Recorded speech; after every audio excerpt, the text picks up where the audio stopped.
Good morning, beautiful souls. Welcome, all of you, with more power, with more strength, with more positivity. Let's see what is the guidance for all of us today.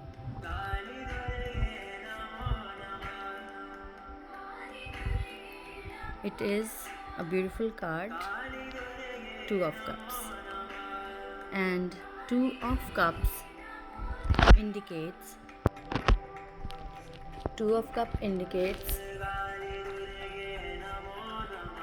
अगर आप कहीं दो emotions में बहुत ज़्यादा stuck feel कर रहे हैं, आपको लग रहा है आपके पास दो ऑप्शंस हैं और इमोशनली आपको एक को चूज़ करना है, so now is the time to choose जहां आपको इमोशनली ज़्यादा फुलफिलमेंट फील हो रही है।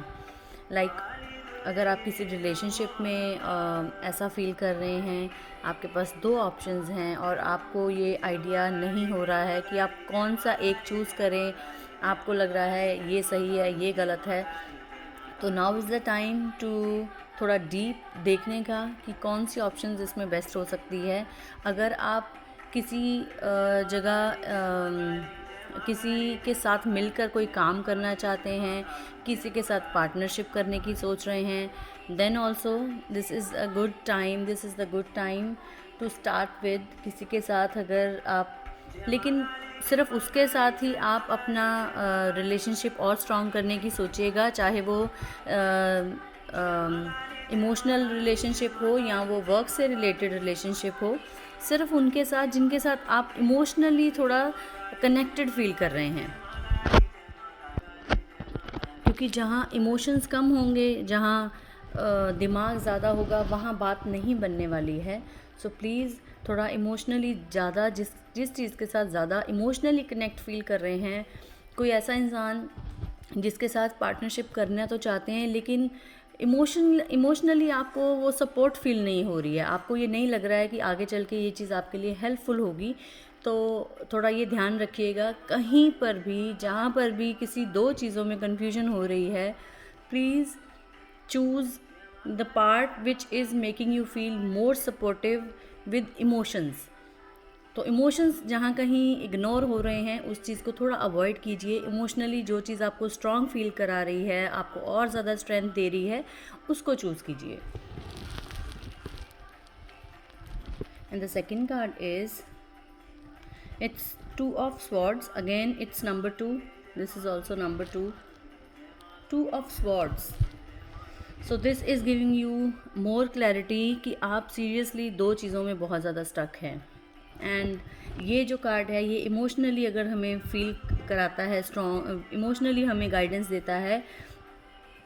Same way the two of sword is indicating कि आप अपने माइंड में दो चीज़ों में बहुत ज़्यादा कंफ्यूज्ड हैं और जो ब्रेन है आपको वही आपको गाइड कर सकता है सही क्या है गलत क्या है। बिकॉज जो ये टू ऑफ स्वॉर्ड्स है, this is indicating dark and light, right and wrong, true और फॉल्स, कुछ भी कह सकते हैं, जिसमें हमें कुछ दो चीज़ें ऑप्शंस हमें दिख रही हैं, बहुत क्लियर दिख रही हैं कि ये सही है और ये गलत है। Now you have to choose which path you really want to follow, क्योंकि आप एक ऐसी जगह पर हैं जहां आपको अपना ब्लाइंड फोल्ड खोलने की ज़रूरत है, चीज़ों को बहुत ज़्यादा क्लैरिटी से देखने की ज़रूरत है। You need to open your blindfold, क्योंकि जब तक आप अपने आँखों पर बंधी हुई पट्टी को नहीं खोलेंगे, you will not get the clarity what is wrong and what is right. आप अपनी क्लैरिटी से अगर चीज़ों को देखना चाहते हैं तो सबसे पहले आप अपनी ब्लाइंड फोल्ड को खोलिए। ब्लाइंड फोल्ड को खोलने का मतलब यहाँ पर ये है कि आप बहुत सारी चीज़ें आपके सामने क्लियर हैं लेकिन आप उनको देखना नहीं चाहते हैं, by any reason that you know better, कि ऐसा क्या कारण है जो चीज़ें आपके सामने क्लियर हैं लेकिन फिर भी आप उनको देखना नहीं चाहते हैं, आप उनको इग्नोर कर रहे हैं। तो इसलिए प्लीज़ थोड़ा क्लैरिटी से देखें। ये बचने का एक तरीका हो सकता है आपके लिए कि चीज़ें देखकर अनदेखी करें, ताकि चीज़ों के अंदर ज़्यादा डीप ना जाएं और बहुत ज़्यादा कंफ्यूज ना हो, परेशान ना हो। बट यहाँ जो टाइम है, यहाँ आज की जो गाइडेंस है वो क्लियर ये बोल रही है कि you need to see the things with more clarity. अपनी आँखों की पट्टी को उतारिए, चीज़ों को और ज़्यादा क्लैरिटी से डीपली देखिए, क्या चीज़ आपके लिए सही है, क्या चीज़ आपके लिए गलत है, क्योंकि आपको आगे चलकर उसका फ़ायदा भी मिल सकता है, और अगर आप इग्नोर करेंगे तो आपको उसका नुकसान भी मिल सकता है। So please try to see the things with more clarity, try to see the bigger picture. ध्यान से देखिए, चीज़ों को इग्नोर मत कीजिए। और ये आपके मन के अंदर ही है सारी चीज़ें, आपको अंदर से सब पता है ये सही है या गलत है, बस आप उसको एक्सेप्ट नहीं कर पा रहे हैं, आप उसको मानना नहीं चाहते हैं। तो इसलिए हो सकता है इसकी वजह से आपको यहाँ प्रॉब्लम कहीं आ रही है।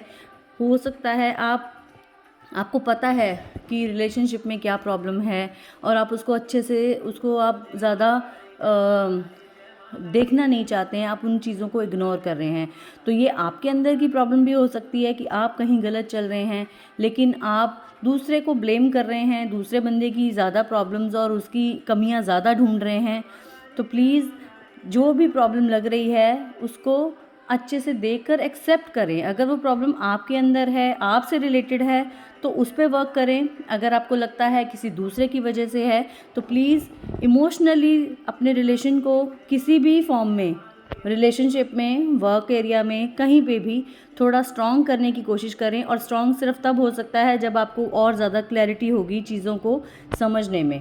तो प्लीज़ अपने रिलेशन को, अपने वर्क को, और जिन लोगों को कहीं हेल्थ से रिलेटेड कोई इश्यूज़ लग रहे हैं उनके लिए बहुत क्लियर पिक्चर है। आपको अच्छे से पता है कौन सी चीज़ आपके लिए गलत है, कौन सी चीज़ आपके लिए सही है। So please avoid the things that are not good for your health. आपकी हेल्थ के लिए, चाहे वो आपके सिर्फ इमोशंस हैं जो अच्छे नहीं हैं, चाहे वो आपकी सोच है जो आपको बहुत ज़्यादा लो फील करा रही है, आपको नेगेटिव थॉट्स हैं जो आपको सही रास्ते पर चलने ही नहीं दे रहे हैं। So please work on that. अपनी सोच को अच्छा कीजिए, अपनी ईटिंग हैबिट्स को अच्छा कीजिए। साफ आपको पता है, नज़र आ रहा है कौन सी चीज़ सही है, कौन सी चीज़ गलत है।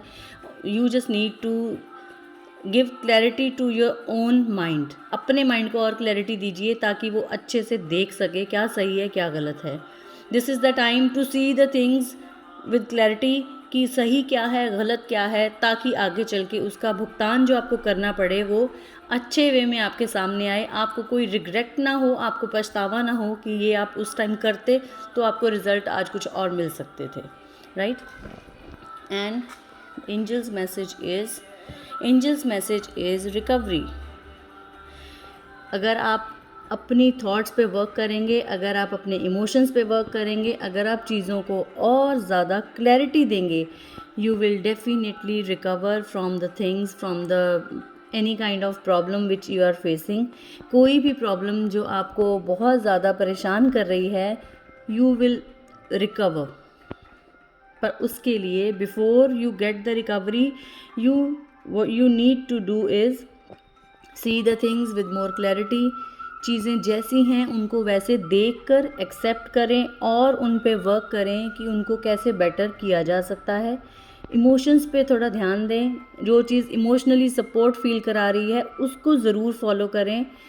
अगर कोई काम है या कोई रिलेशन है या आपकी हेल्थ है, कुछ भी जिसमें आपके इमोशंस आपको सपोर्टिव फील करा रहे हैं, लो फील नहीं करा रहे हैं, क्योंकि कई बार इमोशंस ही हमें बहुत ज़्यादा नीचे गिराते हैं और इमोशंस हमें बहुत ज़्यादा ऊपर उठाते हैं। तो जहाँ कहीं इमोशनल सपोर्ट फील हो रही है, फॉलो दैट। उसके बाद आपको डेफिनेटली रिकवरी मिलेगी। किसी भी जगह जहाँ आपको लग रहा है कि आप परेशान हैं, आपको डेफिनेटली रिकवरी मिलेगी। बट रिकवरी कब मिलेगी? जब आप इन दोनों चीज़ों पे वर्क करेंगे, राइट।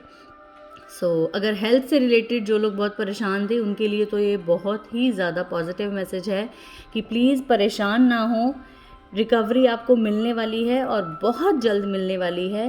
बस अपने थॉट्स के ऊपर थोड़ा काम करें, अपने इमोशंस के ऊपर थोड़ा काम करें, चीज़ों को और ज़्यादा क्लैरिटी से देखें ताकि किसी तरह का डाउट और कन्फ्यूजन आपको ना रहे।